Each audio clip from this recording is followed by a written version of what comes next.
Welcome back to our channel. आज मैं आपके लिए लाई हूँ 12th क्लास हिस्ट्री का important chapter kinship, caste and class वाले सोसाइटी के इंपॉर्टेंट टेक्सचुअल क्वेश्चंस।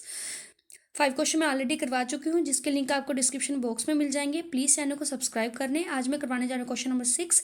तो क्वेश्चन नंबर 6 है हमारा कि इंडियन भारतीय जो लिटरेचर था उसके जो फेमस हिस्टोरियन थे मॉरिस, उन्होंने महाभारत के बारे में लिखा था कि महाभारत जो है वो इंटायर जो लिटरेचर है, जितने भी काव्य ग्रंथ हैं, लिटरेचर हैं, उनको प्रदर्शित करती है।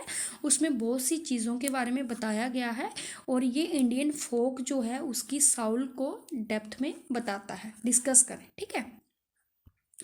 प्लांटी ऑफ जो रिसोर्सेज थे, बहुत से ऐसे लिटरेरी रिसोर्सेज थे। लिटरेरी क्या होता है? लिखित तौर पे जो हमें चीज़ें अवेलेबल होती हैं, ठीक है। बहुत सी ऐसी लिखित तौर पे हमें चीज़ें अवेलेबल हुई जिससे हम इंडियन जो हमारी एंशियंट इंडियन हिस्ट्री थी, हमारा जो पुराना भारतीय इतिहास था, उसको फिर से बना सकते हैं, उसके बारे में जान सकते हैं। महाभारत उनमें से एक था, ठीक है।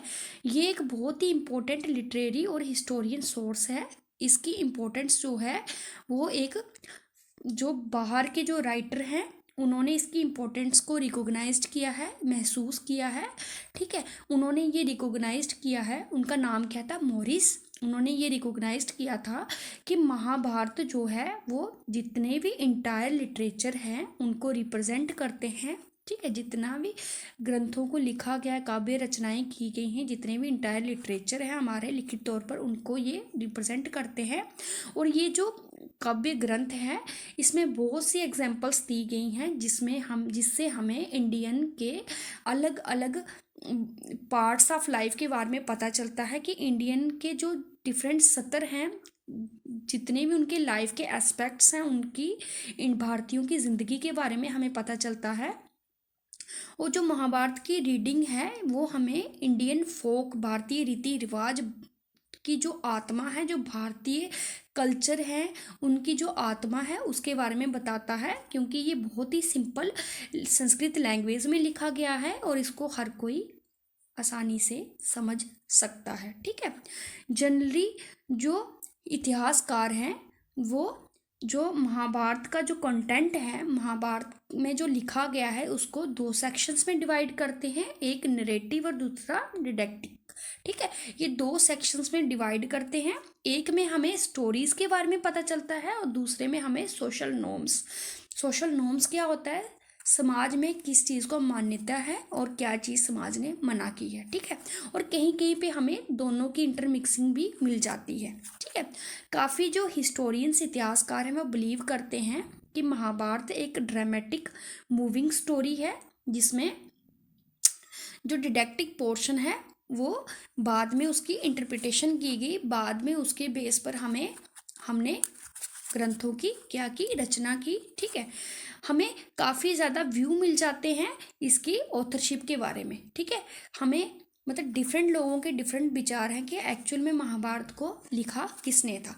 कुछ लोग ये बिलीव करते हैं कि महाभारत की जो असल कहानी है वो सुता के द्वारा कंपोज की गई थी। सुताज कौन होते थे? ये सारथी होते थे, रथ चलाने वाले होते थे, ठीक है। और जब भी जो क्षत्रिय राजा होते थे, योद्धा होते थे, जब भी वह युद्ध के मैदान में जाते थे तो ये उनके साथ जाते थे और उनकी विक्ट्री के लिए, ठीक है, जब वो जीत लेते थे दूसरे राजा को, या दूसरे क्षेत्र को जब वो जीत जाते थे तो वो उनकी प्रेज में, उनकी प्रशंसा में, उनके अचीवमेंट्स की प्रशंसा में क्या करते थे? पोइम्स को, कविताओं को कंपोज करते थे, ठीक है।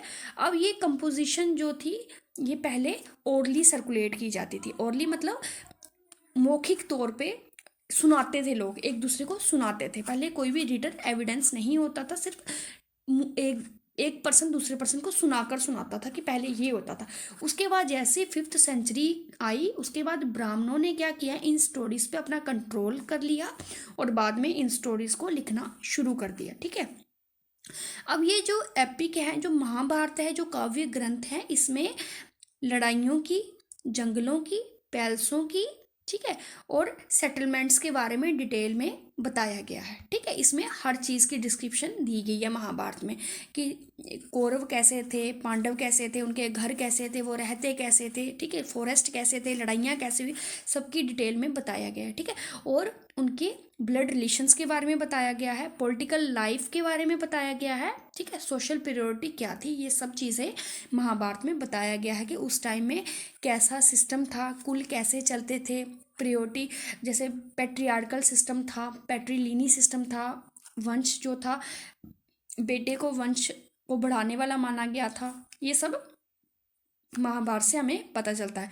जो मेजर फीचर था उस टाइम की फैमिली की वो पैट्रीलिनी थी, मैंने ऑलरेडी डिस्कस किया। पैट्रीलिनी सिस्टम क्या सिस्टम होता है, जहाँ पे जो पूर्वजों की धरोहर होती है, जो पूर्वजों की प्रॉपर्टी होती है, वो बेटे से दादे से बेटे को और बेटे से पोते को जाती है। ठीक है, इसमें बेटी का कोई भी हक नहीं होता, बेटी को दूसरी फैमिली में शादी करके भेज दिया जाता है। हाँ, दहेज के रूप में कुछ चीज़ें दी जाती हैं। डिफरेंट फॉर्म्स ऑफ मैरिज होती हैं। ठीक है, और हर मैरिज के साथ कुछ रूल्स जो थे वो अटैच होते थे। ये सब हमें कहाँ से पता चलता है, महाभारत से। सोसाइटी में वुमेन की क्या पोजीशन थी, लेडीज़ की क्या स्थान था, औरतों का क्या स्थान था, सोशल डिफरेंसेस थी उस टाइम में इंडियन सोसाइटी में।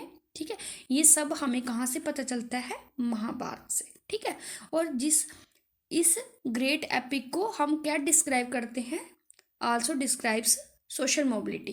ठीक है, ये सोशल मोबिलिटी को भी डिस्क्राइब करती है। तो हम कह सकते हैं कि महाभारत से हमें प्राचीन काल में कौरवों पांडवों के टाइम में जो भी रहा, जैसा सोशल सिस्टम रहा, जैसा एडमिनिस्ट्रेटिव सिस्टम रहा, सब कुछ डिटेल में हमें इसी एपिक से पता चल जाता है। ठीक है, थैंक यू।